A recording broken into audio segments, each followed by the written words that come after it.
So I'm just gonna go. I just came live right now. It's a break time. It's a lunch and learn. Chuck should be coming in the room shortly, but I wanted to at least acknowledge everyone that is in the room right now. Take a little stretch break. Relax. Just listen up for me when we're back, when Chuck comes on. But as of now, take a stretch, grab a healthy snack, preferably some fruit or vegetables based on what we're learning today. And I'm just going to just sit tight for a little bit. I hope you're all enjoying the event thus far. I know I am. It's been very enlightening on a lot of different levels. And, having the evidence-based documentation to support it, the research to support it's really, really been good. So just sit tight. We'll see you in a little bit.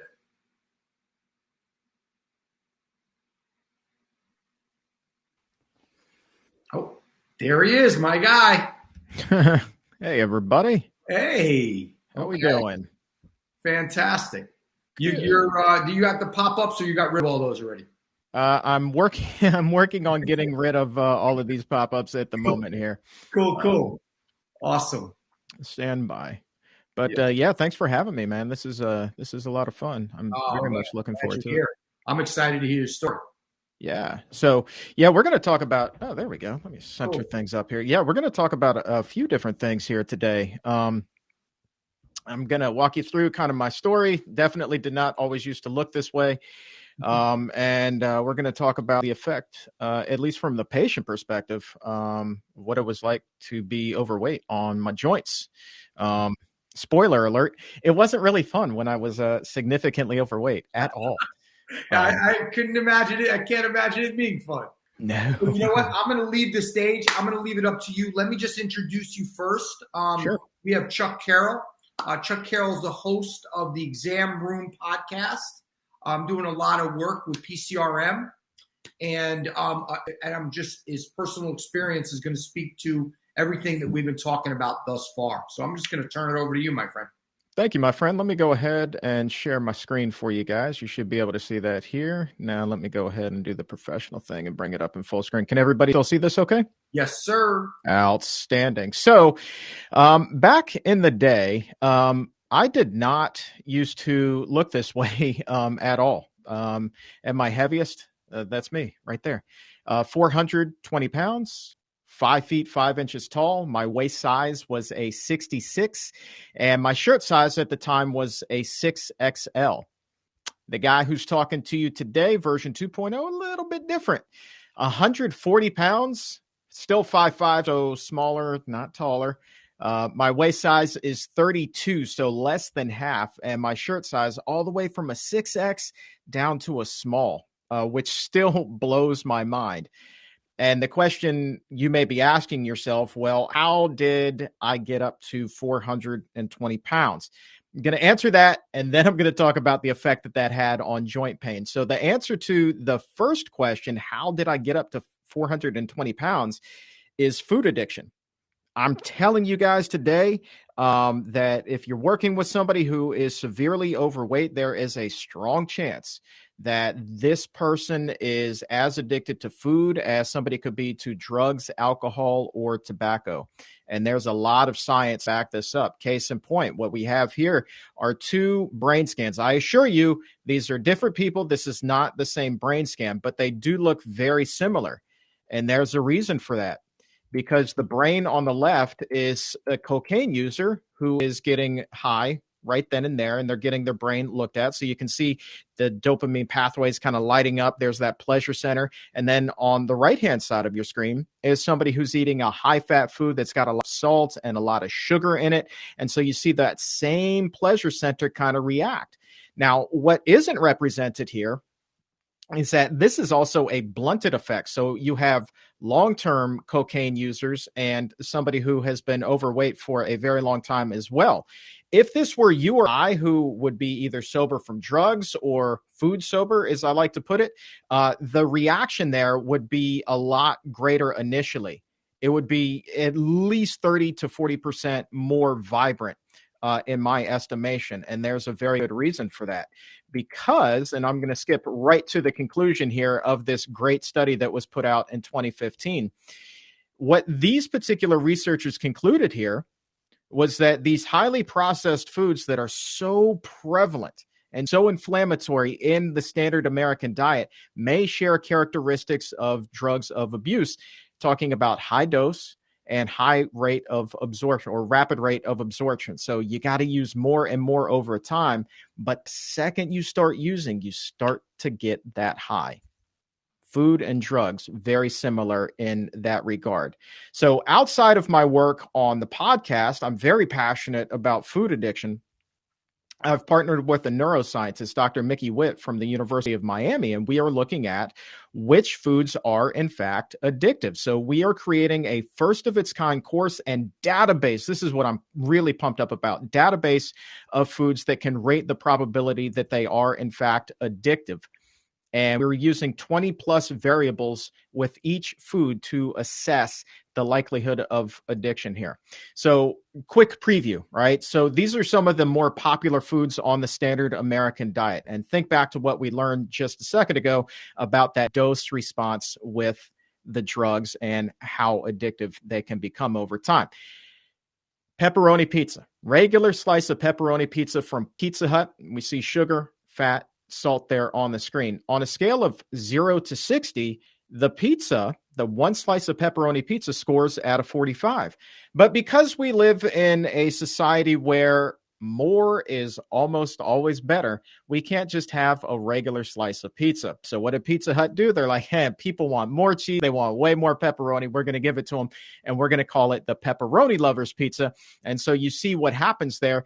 Extra fat, extra salt, likelihood of addiction jumps up to a 55 in that case out of 60. Same kind of happening here with the cheeseburger, where you go from just a regular McDonald's cheeseburger, a 40 out of 60. That's still pretty high. But then when you throw on that second patty, that second slice of cheese, more salt, more fat, jumps again up to a 55. Big time. And that's not even including the French fries. And I know virtually everybody who's here with us today has had an Oreo in their lifetime. Now, the single serving for Oreos is just 3 cookies. 3 cookies, my friends. Let's be honest, though. Who opens a sleeve of Oreos and only eats 3, right? Not many people at all. So just the single serving is a 45. Again, you eat 6 cookies, you eat 9 cookies, 12 cookies, the entire sleeve. Going to bump that up to 55, 60 range as well. And just for kind of show and tell, you see something that's got a ton of sugar there. That is a regular size Snickers bar. All right. That gets a 51 out of 60 in terms of addiction. But again, right, you're going through the checkout line in the grocery store. You see the 2 Snickers bars that are there. One is the regular size. The other is the king size. And you do this move. It's kind of covert. You're looking around. Is anybody looking? Regular? No, I'm going to go with the king size, and I'm going to put that in the cart. Addiction. What foods are addictive? Here we go. The same foods, believe it or not, that are anti-inflammatory, the same foods that can help from a patient perspective really alleviate a lot of that joint pain. Look at this. An apple, very sweet, 10 grams of natural sugar in that. Going back to the previous screen, outside of the Oreos and the Snickers, has way more sugar than anything else that was listed on there. Yet, it only scores a 6 out of 60 on the likelihood of addiction scale, what we call the So Simple scale. Same thing with the sweet potato, right? You see that? Yeah, it's got sugar. It's got some naturally occurring sodium, but that only scores a 1. And then broccoli, in case you were curious, this is the only food, and we have close to 1,000 foods in our database now of foods in the grocery store, things on restaurant menus. Literally out of this 1,000, broccoli is the only food right now that scores a 0 in likelihood of addiction. So the next time you eat broccoli, feel really good about that, my friends. Blueberry, same kind of thing. It's got sugar, but still only a 6.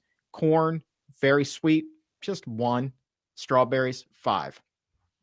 The problem there is, right, you're talking about kids and lifelong habits. What kid really gets pumped up to eat fruits and vegetables, right? Not that kid. That's me just before my 2nd birthday. right, had no interest whatsoever in anything green on my plate. So I got in trouble early, and man, I wasn't the only one. You look at this, this was a study that came out not too terribly long ago when they were looking at food addiction prevalence among children and adolescents, and they think that it's right around 15%. Personally, I think that's kind of on the low end of things based off of what the food is that's being marketed to kids, the just the enormous number of drive-throughs and quickie marts and things like that. And then just, you turn on YouTube. The kids don't watch TV anymore. It's all about YouTube and TikTok. Anything that's advertised on there. They're not advertising kale, my friends. They're advertising, like sugar, salt, and fat. All unhealthy, highly processed food. So I think, honestly, that number's on the low end, that 15%. But that's just one man's opinion. So I was in trouble early, and then I stayed in trouble. And here's where it gets a lot funny for people. What got me in trouble more than anything was Taco Bell. All right. So to me, Taco Bell was crack cocaine. It was heroin. It was fentanyl. It was alcohol. It was cigarettes. It was my muse. I loved Taco Bell. Could not go a single day without going through the drive-thru. And they knew me. I mean, they would see my car pull into the parking lot coming to the order board. And before I even got there, they were like, "Hey, Chuck, would you like your usual today?" "Absolutely. I would love that. Thank you so much." "Okay, $20. Please pull through." Now, mind you, $20, this was 13 years ago. So give inflation day, we're probably up in the like $28, $29, even $30 range. And here's what my daily fix was. I call it a fix because I needed it. It was absolutely my fix. Here's what it was. 2 7-layer burritos. You look at the calories, the fat, the salt there. We're just getting started. 860 calories, 32 grams of fat, more than 2,000 milligrams of sodium for those 7-layer burritos. You put that through the So Simple scale, it comes out at a 40. Now we're getting into the main events. 2 beef grilled stuffed burritos. This is not a rolling tally. This is just for the beef grilled stuffed burritos. More than 1,400 calories, 64 grams of fat, and more than 4,200 milligrams of sodium. Boom, you put that through the So Simple scale. Of course, that's going to score a little bit higher, right? There's not a vegetable to be found on there. So that gets a 55 out of 60. Really addictive stuff. And you can't go to Taco Bell without getting nachos. That would just be criminal. So now we've got 760 calories, close to 40 grams of fat, 1,300 milligrams of sodium. That scores a 50 out of 60 on the So Simple scale. And oh yeah, we're still going, my friends. Chicken quesadilla time, 510 calories, close to 30 more grams of fat, because why not? And 1,200 milligrams of sodium. Look at this, 56. There is a special score for cheese because that could be the most addictive food on the face of the earth. We don't have to necessarily get into that today, but trust me, that is true. My favorite part of the meal, though, was the cheesy potato burrito. Now, I am very much a fan of all things healthy today. I'm a fitness buff. I love healthy eating. I would want nothing to do with the cheesy potato burrito today, but I still want to shake the hand of the person who thought this up, because they are a straight genius, an evil genius, but a genius nonetheless. You have fried potatoes in there, right? Literally fried potato wedges with some really cheap, like grade F chili. And then we're going to put some nacho cheese sauce on top of that. And then we're going to roll it up in a burrito. And it's the cheesy potato burrito. I used to love that with fire sauce on top. Close to 500 calories, 22 grams of fat, and 1,300 milligrams of sodium on the So Simple scale. It scores a 51. And because I was such a good customer, and I felt like I was single-handedly keeping this particular Taco Bell in business, they would usually give me a free caramel empanada for dessert. This was all free stuff to me. 300 calories, more grams of fat, 310 milligrams of sodium. But because it was such a sugar bomb and it had all that fat, it still scored a 55 out of 60 on the So Simple scale. And that was my fix. That was my fix without fail every single day. One meal. So when you add it all up, you've got the 7-layer burritos, the beef grilled stuffed burritos, the nachos Bel Grande, the chicken quesadilla, the caramel empanada, and of course the cheesy potato burrito. Here's what you get there. Close to 4,400 calories, close to 200 grams of fat, and more than 10,000 milligrams of sodium. That's a heart-stopping number that was doing a whole heck of a lot of damage to my entire body. You run all of that through the So Simple scale, like the machine just blows up. It couldn't take those numbers. It was just too much. The real scary thing, though, is that when you're talking about Taco Bell in this case and food addiction, that Taco Bell, that was just one meal. That was literally only one meal for the day. My day started with lunch.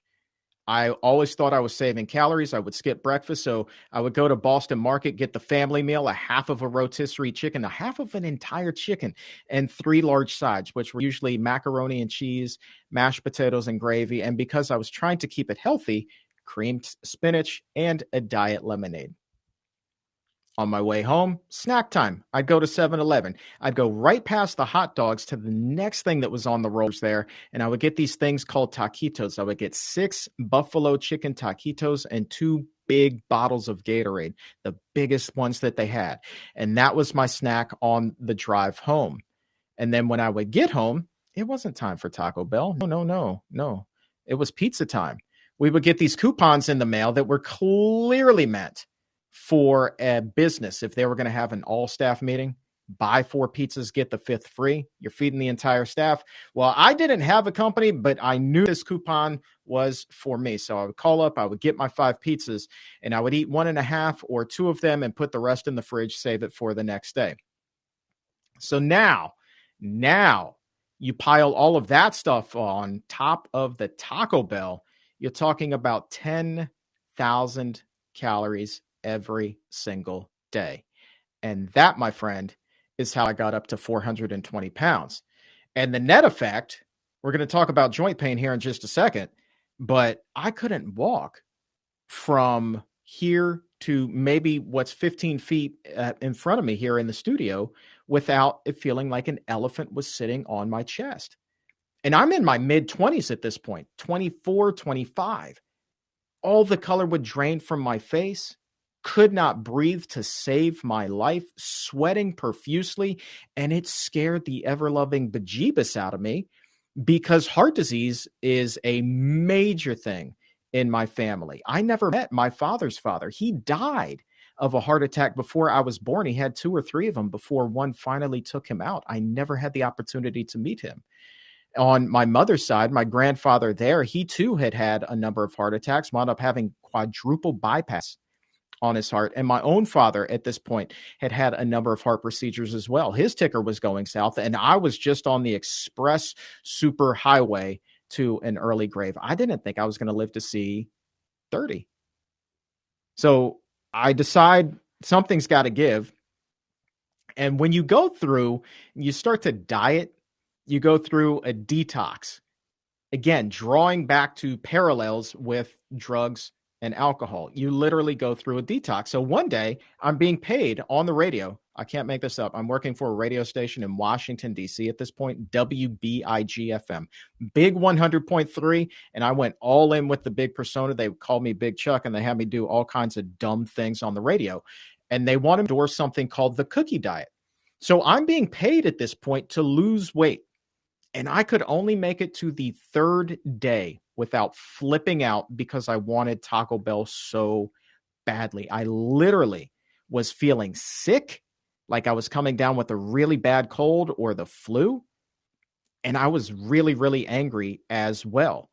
Angry to the point where after work that day, I just got in my bed and I curled up under the covers, and I just could not stop thinking about the cheesy potato burrito and the 7-layer burrito and the nachos and the free caramel empanada. I was freaking out because I hadn't had Taco Bell in 3 days. So I punched my fist through a wall, hoping that would calm me down. Of course it didn't do that.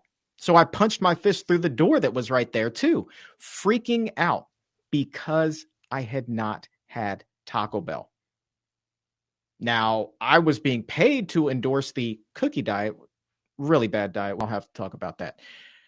So I didn't want anybody to know what was going to happen next. I knew that I was freaking out. So I decided I was going to wait until everybody in my house had gone to sleep that night, sneak out the back, go to the Taco Bell, hit that 24-hour drive-through, and load up.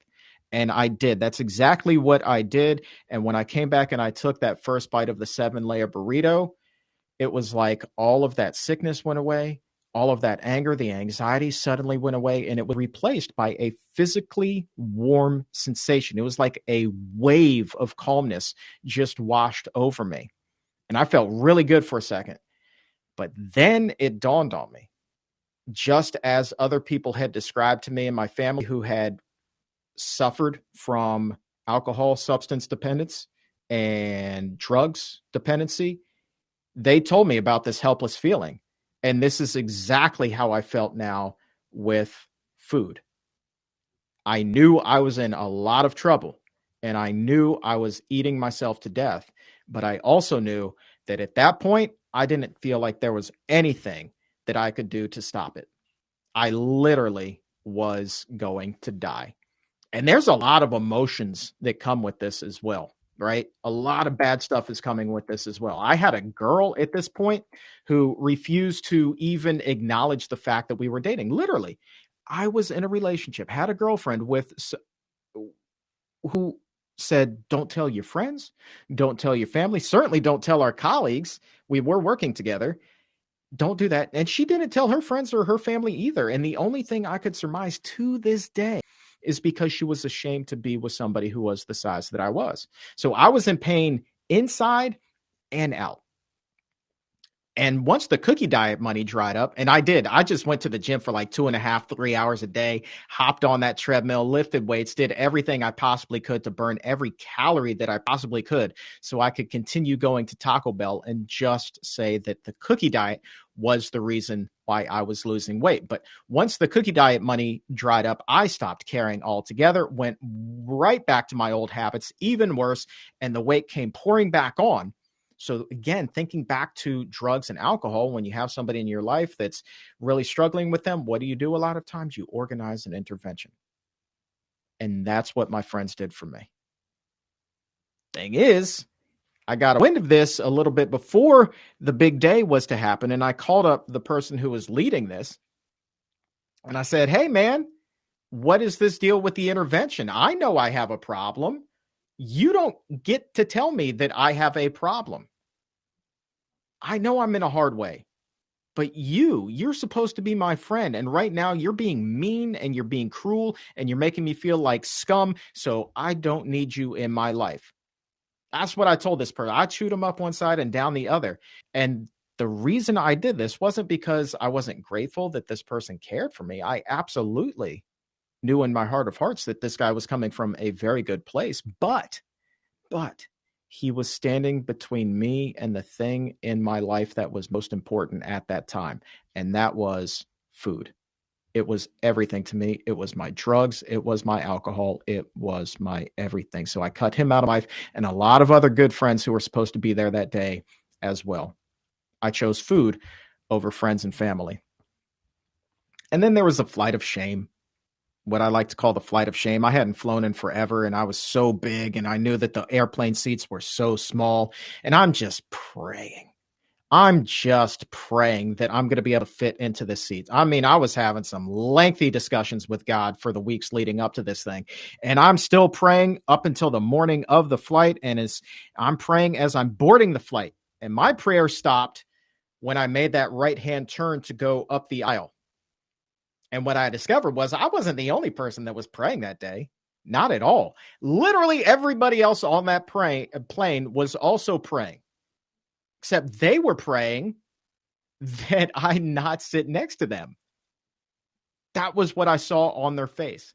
And I heard the sighs of relief with every road that I would pass. I booked a seat all the way in the back of the plane, hoping that I could, in fact, sit by myself. So when I finally got to the seat, buckling just was not in the equation. I couldn't get it over my belly. I remember literally lifting up my 420-pound belly at that point and trying to slide the seatbelt underneath of that to see if I could somehow finagle it, and it wasn't even close. So after being embarrassed walking all the way to my seat, I had to walk back to the front of the plane, ask the flight attendant for a seatbelt extender so that we could take off. And I've never felt so low in my entire life. That was the most embarrassed I've ever been in my entire life to this day.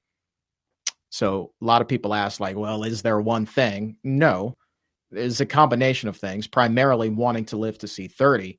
But you add all of those things up, and that's enough to get you to the breaking point. So that is me right there, going to have a sleep test prior to bariatric surgery. And I don't know if anybody here has ever had a sleep test, but it is really hard to fall asleep when you're wired up looking like the bionic man. What they told me was, like, you stop sleeping or stop breathing a lot in your sleep. You are literally a heart attack waiting to happen, not just because of your weight, but because your sleep apnea is that bad. So they gave me a CPAP machine. And so every night before I went to bed, it was kind of like playing Top Gun. I was Maverick face mask getting ready for takeoff. Now, here's what I've learned over the years. Here's why we're here today talking about joint pain, is that this diet was not just bad for my heart.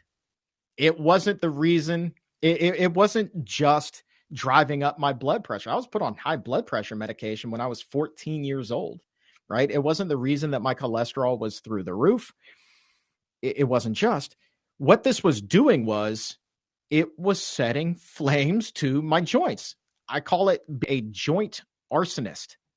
Everything was on fire. Everything in me was inflamed, including my knees. Now, I really, my knees hurt. They hurt at this time. And getting the opportunity later in life to work with professional athletes, who are really huge, enormous, enormous gentlemen, they will tell you that their orthopedists have told them, like, you've got the knees of a 75, 80-year-old guy because of your girth, because of the repeated wear and tear. And my knees were very much on the same track. Now, come to find out, a lot of you here may know this, that, for every 1 pound of body weight that you have, that's 4 pounds of pressure on your joint. That's just a rough average, right? So that's some painful math right there. So then when you run those numbers at 420 pounds, every time I took a step, I'm exerting close to 1,700 pounds of pressure on my knees. That is an extraordinary amount of weight. That is literally more than 3/4 of a ton.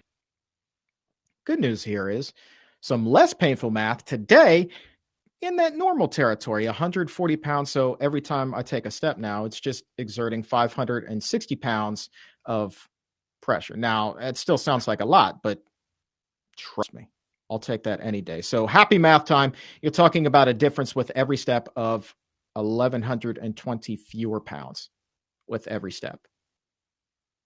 And if your joints are already inflamed and you are just in excruciating agony with almost every single step, I mean, this is a big part of the reason why. You take that out of the equation, you got that inflammation, that pounds of pressure. Patients are not going to be happy. They are going to be in constant pain. And it's not just their knees. I mean, I always thought that it was exclusively the fact that I had an enormous belly, that my back started to go south on me when I was in high school. And actually, preparing to talk to you guys today, I was thinking back to elementary school and how we would sit cross-legged on the floor, not in a chair. There wasn't anything to lean back and get support for. You had to just sit up straight for a while. And I remember after just a couple of minutes, my back would start to ache. It literally would start to ache. And then over the years, as I got older and heavier, by the time I got to high school and I was working as a ticket guy at the movie theater selling tickets, and I had to stand up for that, after like 10 or 15 minutes, like, my back was wrecked. And I remember, like, it hurt so bad at one point, I just kind of like leaned back on the board that listed all of the show times for the movies, and the thing daggone near tipped over. The security guard was like, dude, you got to stop that. This board's about to come down. That was embarrassing. But there was no amount of cushion that they could put down on the floor that was going to alleviate that pain. Again, not just from the enormous girth that I had at that time, but because, come to find out, all of my joints were so daggone inflamed. So you've got the pressure from the weight and you've got the inflammation from the diet, and that's causing this. And you're just in a hard way, a really hard way. And there were days when I couldn't even walk, right? It had nothing to do with feeling like you were going to have a heart attack. There were just days when my back hurt so bad from the moment I woke up to the time that my head hit the pillow at night. I just wanted nothing to do with being around. So again, we call that being a joint arsonist. That's what I was. I was a joint arsonist. I was pouring gasoline on that fire all the time. Look at this old menu. Again, you add it all up. This is nothing but gasoline, diesel, whatever kind of incendiary kind of liquid fluid device you want to call this. This is what I was doing to my body every single time I would go to Taco Bell. Good news is, just as in life, there are fire extinguishers that you can put on your plate, putting out the flames. So I start to lose weight after I have the surgery, and I shave my head. That's a horrible idea. We don't have to talk about that right now. And I kept on shrinking. Like, a lot of cool stuff started to happen. The guy here who I'm standing next to, fun fact, used to weigh more than him. A legitimate 7'1" individual who maxed out at 410 pounds. And at 5'5", I had 10 pounds on him. How about that? So I went from really being a job where I was exploited and having, just a lot of fun on the radio, but at the same time, kind of like having to sell your humility in order to do that, to having a dream job. I started covering the NFL, and I became friends with a lot of players in the Washington locker room. Matter of fact, one of them is who gave me the nickname, the weight loss champion. And I went from being with a girl who hid me to having the best girlfriend ever. I had had such a crush on her for so many years. And then I finally, after I lost weight, got up the nerve to ask her out. And we really hit it off. And so now she's one floor below me. She's my wife. We've been married for 7 years. Coolest thing ever. And then I went from covering the NFL to becoming a reporter for CBS when they started a news talk station in the Washington, D.C. area. They said, look, we really appreciate the fact that you broke some stories covering the Washington football team. Why don't you slide over here and try real news? So I did. Signed a contract with them and saw some of the most incredible, extraordinary things you could ever imagine. But the thing is, even though I went the extreme route of having bariatric surgery, I was still worried that weight was going to come back. I was still worried that I was going to be in pain. Once again, I was still worried that I would not be around as long as I wanted to be. Why? Because everybody I knew who had had that procedure had gained the weight back. If not all of it, certainly the majority of it. And if you go and you pull the statistics, you'll start to see that, that's kind of like that U-shaped curve that you see in a lot of studies. You go here, your starting point, you lose a lot of weight, and then you bottom out, and then you come right back up. Over time, that really happens. And to the best of my knowledge, there is not a clear definition of what success actually is for these surgeries. In a lot of cases, say I had lost 280 pounds. Over the course of 10 years, I gained 260 of those pounds back. But because I had managed to keep off 20, they would still consider that to be a successful surgery. I can tell you this, there's not going to be too much difference on my body in terms of the way that I felt from 400 to 420 pounds. And so if that's the definition of success, then so be it. But I was ultra paranoid that the weight was going to come back. And so, maybe I would live to see 30, but 40 was going to be all she wrote. But then kind of fate intervened. And because I had done these radio shows with the players in Washington, including this guy here on the screen right there, Adam Carriker, who is a big old defensive end. He was the first guy to tell me, like, my knees are shot. He's like, I am 25 and the orthopedist says my knees are like an 82-year-old's. And eventually he tore his quad tendon, and that ended his career pretty prematurely. But anyway, PCRM, the Physicians Committee, who I work for, they are a group who approached us. They said, look, guys, we know neither one of you are vegan, but we need sports figures and we need media personalities to come and do this campaign called Teaming Up for Health, where we talk about the benefits of eating a healthy diet. And so it's basically eating more fruits, eating more vegetables. And that's when I began to learn about the benefits of a plant based diet. And in turn, over time, how anti inflammatory that diet could be. And so you see here, I went from eating, you think back to those images from Taco Bell, you look at this colorful, vibrant spread that you have in front of you, right? All of these nice, rich, beautiful colors with the antioxidants, the anti-inflammatory properties, much more appealing than the Taco Bell. And people think a lot of times, this is what scares people. And I would encourage you, as you're talking to people in your life and patients, even, I would encourage you to remind them of this. It's like when you're talking about going on a diet, that can scare the bejeebus out of somebody. Again, because you're asking them or you're telling them or you're coming between them and the thing that they love perhaps more than anything, and that is their food. And so they think, well, I could never eat this again. Not true. Not true in the least, right? So what I like to tell people when I talk to them is like, look, we're not telling you to break up here. This is not a breakup with food. We're just going to evolve that relationship because there are much healthier versions of the foods that you have been enjoying your entire life that will not put weight on, that will not inflame your joints, that will not raise your blood pressure, your blood sugar. They will 100% keep you healthy. Case in point, a beautiful pizza here. You're not going to find this one on the Papa John's menu, but I guarantee you this, as somebody who put a premium on pizza back in the day at 420 pounds, I'd like to think I know what good pizza tastes like. I absolutely would. And this pizza is absolutely delicious. You don't even need cheese on it. This is just roasted vegetables with a drizzle of balsamic on top of it. And it's on this nice, beautiful, delicate, decadent crust. It's so good. And then for the Mexican fare, what we have here is an enchilada that was baked at this restaurant here in the Washington, D.C. area called Green Fare.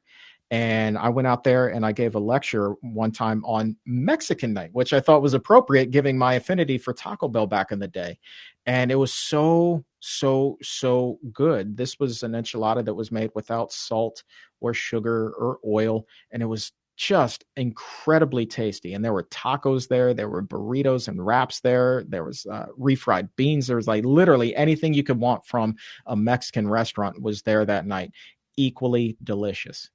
Equally delicious, as good as anything I ever had at Taco Bell. And it didn't inflame the joints, didn't give me heartburn, didn't give me any of the problems that I used to get every time I would go and I would get my fix. And if somebody has a sweet tooth, well, what if I told you right there, what's in front of you, that ice cream has no dairy in it whatsoever?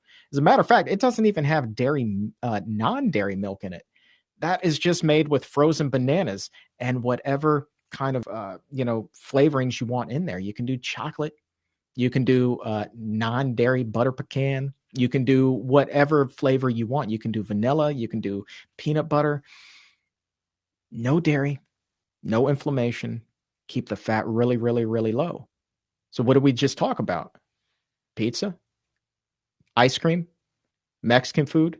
You can go down the list with literally anything, and there's a way to replicate it that is anti-inflammatory, low in fat, low in sugar, low in salt, that will keep your patients, the people in your life, heck, even yourself, feeling healthy.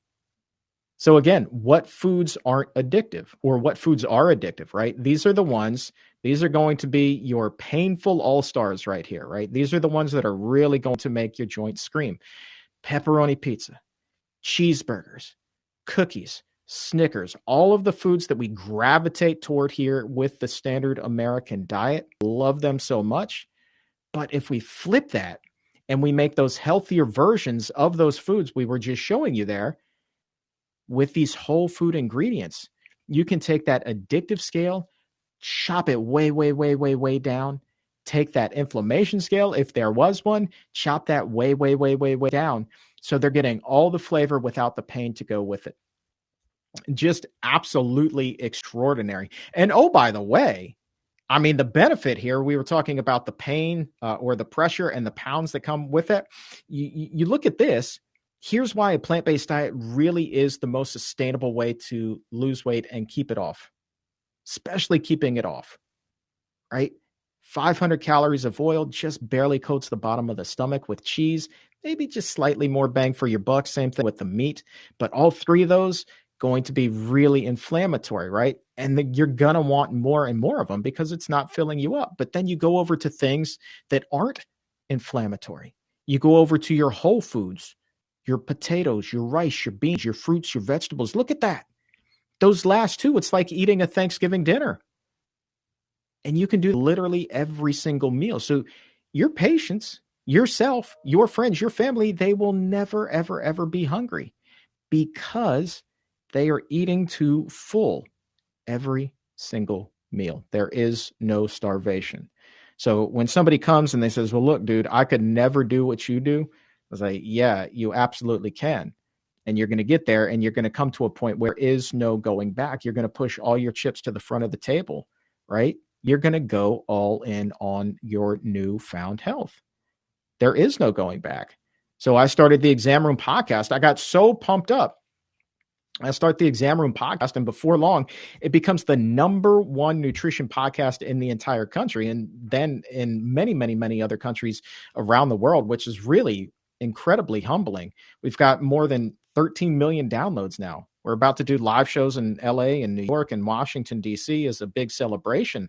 And it's just absolutely incredible, and to see some of these comments. We've got mothers and daughters who, team up and they listen to the show and they talk to each other about it, and then they implement it in their own lives and their own diets. And it's just some of the comments about the impact that the show has had that people leave are just absolutely, they fill my heart. I mean, listening to this is the best chance of living forever, or very nearly. I mean, I can't speak to that, but we certainly want to help you live a little bit more pain-free. So I definitely appreciate that. And when patients tell you, like, I could never do this, if you doubt yourself, you absolutely can. You absolutely can, because there's nobody who has lost weight and kept off that has anything different in their personal tool chest than anybody else on the face of the earth. We're either nobody's a superhero or everybody's a superhero. Either way, everybody's got the same amount of power to make extraordinary changes and to live pain-free. So with that, if you have not yet subscribed to the Exam Room podcast, please do that. Hop on board. I mean, we have so many thousands of people now that listen to every single episode. We would love for you to become what I call an exam roomie. So hop on Spotify, Apple, wherever it is that you get your shows, and just look for the Exam Room and click that subscribe button. And oh, by the way, we were talking about the food at Green Fair. This is me after speaking at Green Fair with the co-founders there, with an old pair of my old jeans. Literally, that is a 66-inch waist pair of jeans right there. So the record is fitting 3 people in there. At some point, I hope that we can we can break that and go down to 4. But with that, I will spend the rest of the time answering questions with the time that we have remaining. So I hope you guys enjoyed that. Spectacular, Chuck. I mean, just spectacular, super inspiring. I really love the analogy between the drug addiction, alcohol and drug addiction, and food addiction. It really is. It really is that. So you captured that really well. Congrats on your success for sure on all levels. Thank you. So May asked, what would you advise the healthcare providers to help their patients transform like you do? What could you share with them to kind of give them a impetus, if you will, to kind of motivate them? That's a really difficult one. This is, if anything, this is where there can be that little bit of a bucket of cold water, because the patient has to be ready for change. Again, going back to, interventions, right? Mm-hmm. You can bring the person who you love more than anyone else in the entire world to an intervention. But if they are not ready to change, then there's nothing that you could say or anyone else on the face of the earth could say that's going to get them to make the changes that they need to make. However, what I would advise you to say is like, if you would like to have a conversation about, maybe cleaning up your diet a little bit, I would love to have that with you. Don't force it on them. Just say, if you would like to. Mm. And you could say, if you would like to, I would like to have this conversation with you because I think that we can help you out with, X, Y, and Z, whatever the symptoms were that they were rattling off. Mm-hmm. And so you lay it out to them like, this is your choice. Feel free to make it. I'm here to help you, but I'm not going to shove it down their throat. And I think that just naturally makes patient more receptive to it. When doctors used to tell me that I needed to make changes, they were really, in some cases, they were blunt about it. One told me flat out that I was going to die if I did not change. The day that I was prescribed blood pressure medication, the doctor looked me in the eye and said that you are going to die if you do not change. Well, no, I didn't think that was the case because you had just given me a prescription for blood pressure medication. So I was like, I don't need to change. I'm good. You just gave me the solution that I was looking for. So literally after being told I was going to die, I went right back to the drive-through. Mm-hmm. Mm-hmm. Well, a lot of it is similar, in terms of people that go through treatment or drug rehabilitation. They come out and if their lifestyle has not shifted, they will go back. Absolutely. It's the same. You explained your challenges early on as well. Do you don't eat anything except plant-based, right? So no seafood, eggs, things of that nature. Okay. No, exclusively plant-based at this point. 100%. Yeah. What's your diet like after going through the bariatric surgery? It's a gradual return to food. And the menu that they give you initially is actually not too dissimilar to what it is that you've been eating your entire life. There is not mass quantities of fast food on there. However, you will see things like turkey burgers that you can make by yourself, meatloaf, things like that.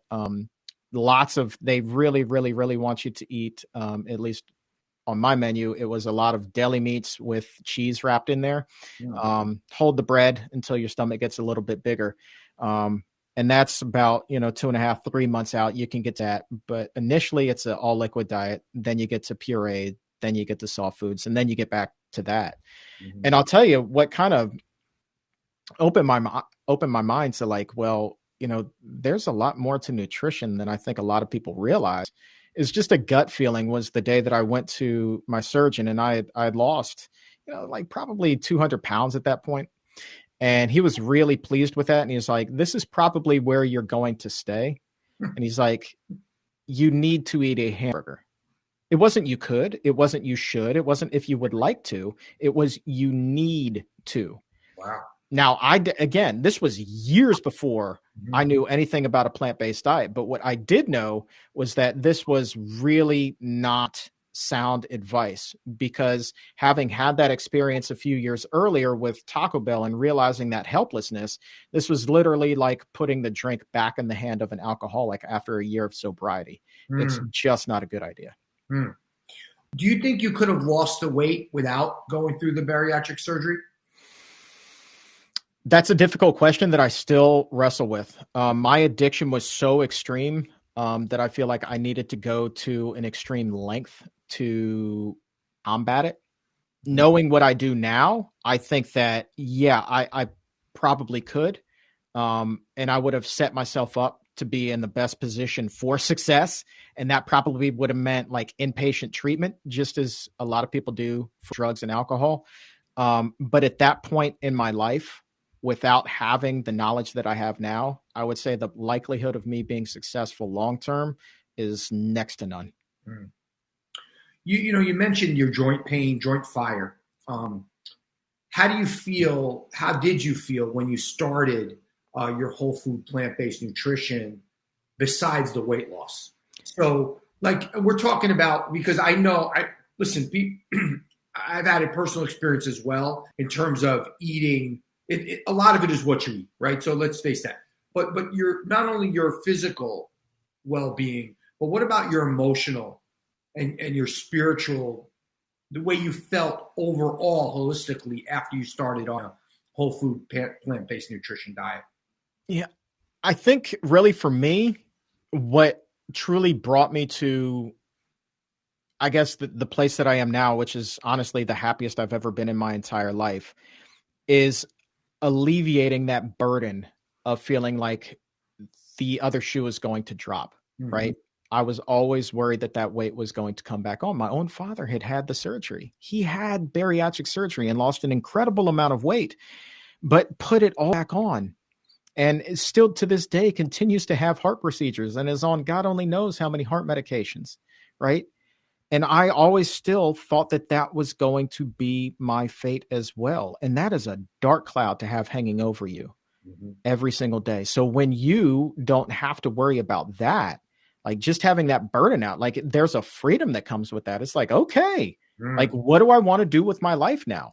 Right. So it's just like naturally, I feel like my mindset just got so much better. And there's such a surge of confidence that comes with that and overall well-being. Like, yeah, I'm absolutely a happier person as well. You know, just no doubt about it. There's no doubt about that.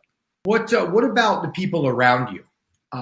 Because I know that that's always, we talked about that a little bit earlier. I think Wayne, Dr. Geisinger talked about, the importance of having the network. Like, you're married.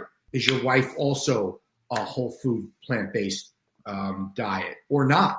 Because I know that can be a challenge in some relationships and some friendships and so forth. So I'd love for you to speak a little bit to that. Plant-based, yes. Whole food plant-based, no.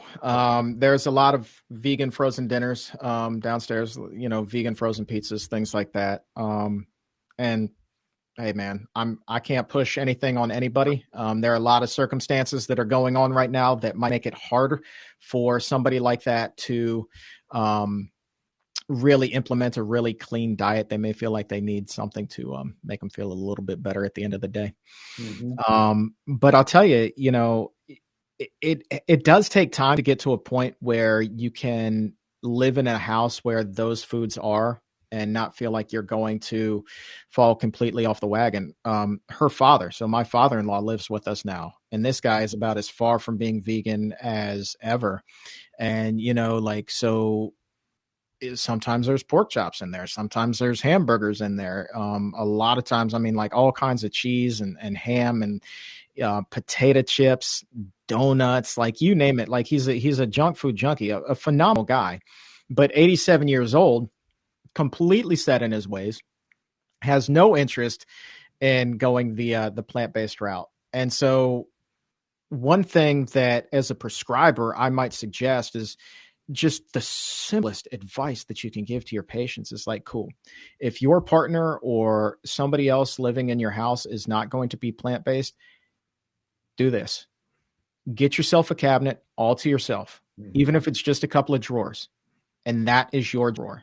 And you can ignore all the other stuff that's around you. You don't have to look at it, right? This is your cabinet. So you know that when you open that, you're only going to be seeing the foods that you are comfortable eating, the ones that will keep you healthy. So you're not going to be tempted by the Snickers bars, the donuts, the potato chips, whatever else Charlie has in the drawer, man.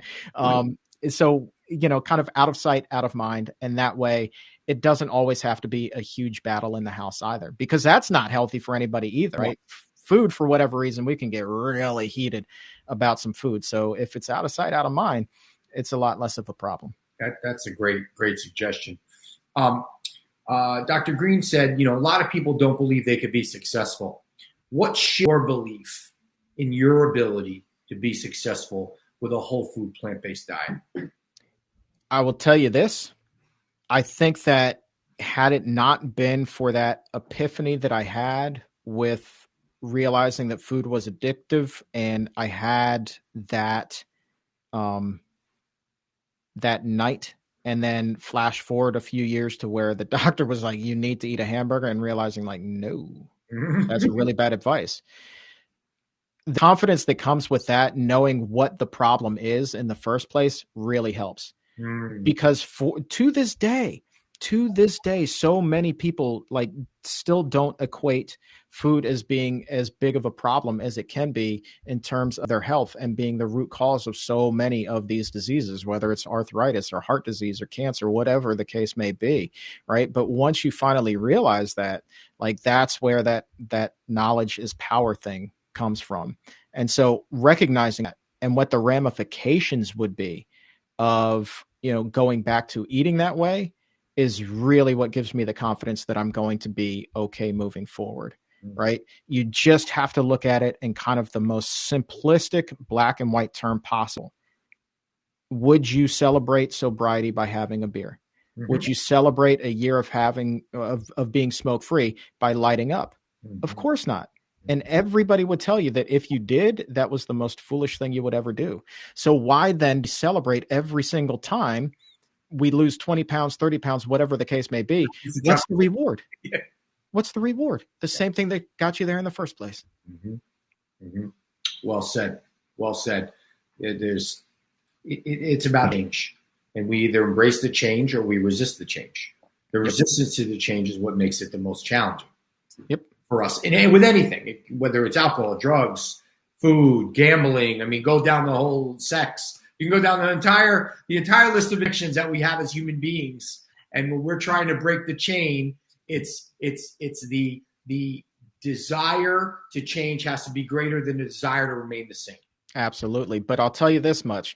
Also, the thing with food that makes it different is, unlike alcohol, unlike drugs, there are healthier versions of your favorite stuff, right? Think back to the pizza and the Mexican night at Green Fair. Think about the ice cream.